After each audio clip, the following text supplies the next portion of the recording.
Košćele, na putu između rijeke Crnojevića i Cetinja.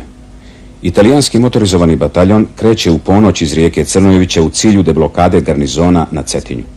Doživjet će istu sudbinu kao i sve vojske koje su istim ovim putem vjekovima nadirale u cilju da pokore Crnu Goru. U Sasjedi čeka 48 gerilaca iz Ceklina i Gornjeg Ljubotinja. Bila je zasjeda u Pavlovoj strani, tamo su i čekali. Oni se tu probili i došli su ovdje. Mi smo i ovdje dočekali i mi smo i napravili ovdje zasjed, barikadu. Ali nismo mi pucali dok su goć uljegni u Vita ovdje. Tad je smo mi navalili na njih. I tu je bila neka barikada što je bila. I prvi motorciklista kada je došao, on je već vidio da nema kući kamoli, nos je ustavio. Tad je se otvorila vatra. I to žestoka vatra se operila. Došao Jakov Kusa je tu za nama, predratni oficir, i reke, kad čujete moj pištolj, gdje puca 5 puta, oborite vatru. Najurili su Italijani ozdol, cestom, i došli su pod ovođadom prvo motor bicikla, tu. On je zapuca, oborila se vatra i bio je lanac Ljubotinski, on odolen do nam. Andrija Pejović s ovijem su nekorcino bili su onamo dolje u šumu da bača u bombe. Ljubotinjani, oni nisu otvorili borbu kad i mi. Pošto su završili borbu na Brajiće, došli su oden, imali su posla dosta nevišu u borbu, stigli su u pomoć nama, Ljubotinjani. A Italijani su bili dosegli iza crkve od one strane i onamo su bili Lopičići, Janko Lopičić, kolicina su bili, to ne znam tačno. Od onuda do Rušta te je otvorio borbu na one onamo. I u Vikuta ovdje su ti najviše poginuli to što je do crkve. To je bila noć. Mjesec je bio cali ako grijate evrakama. A ni oni se nisu smjeli u Vikutac ovdje snaći. Vidiš kako ađada tamo.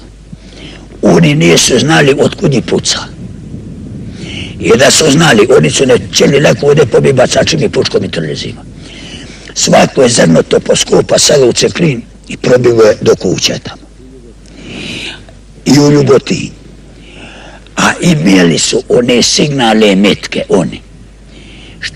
Što su se mlađi ljudi od njih plašili. Ono što čini taktom, koji nisu bili vješti. Činjelo mu se mu puca tu zavrat, a ono prebača tamo. Ja se ga gađao toni. Nekoliko put brda se učučkala. Prestala je. Pa se pojavio jedan šljem, ne znam otko. Gađao sam mu ni šljem, nestalo ga je. Oni su zasucili bombama oko sebe, vuba, dokle se sve u dim. I onda su napravili ostupnicu. Koliko ideš na svadbu, niko se nije o smrti boja, ne vidiš krv, ne vidiš mrtvoga ninoga do tebe. 6 moje sne, ne 5, donijeli su oden u borbu po kacu vodi. I pitala mi je baš moja žena, pokojnog onoga, gdje umero sena s prekovnice, Nika Vučkovića, Niko, vodilnoga crnokošuljca. A džad ćeš s njim Niko? Boga mi, ovi neće daleko, odići ću ga sretiti. I poslije ti je dolazio narod, prilazio. I Boga mi, ovdje je bila velika hrana. I mi smo uzimali od te hrane, onije galete i onoga, ono što je tvrdo tu. I nosili tamo one pećine, smo znali, će niđe skota bi da kod kuća ne možemo stojati.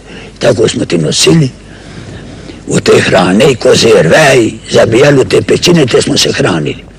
A ovdje su došli i Boška Vučinota stari, Vuča Mitra Lopičić, i stric mu, i Petra Đura, to je sve došlo šutrade ovdje da vidi što se učinilo. Svaki je bačio vrigu na vjerovali smo da smo uništili. Oni onamo, a mi ovamo. I da smo oca očinjega Italijanima goni. Italijani otpočinju sa represalijama. U narednih nekoliko dana kazne se vrše nad stanovništvom u Primorju, Cetinju, Beranama i okolini Danilovgrada. Ali ovo je samo još više razgorelo plamen ustanka.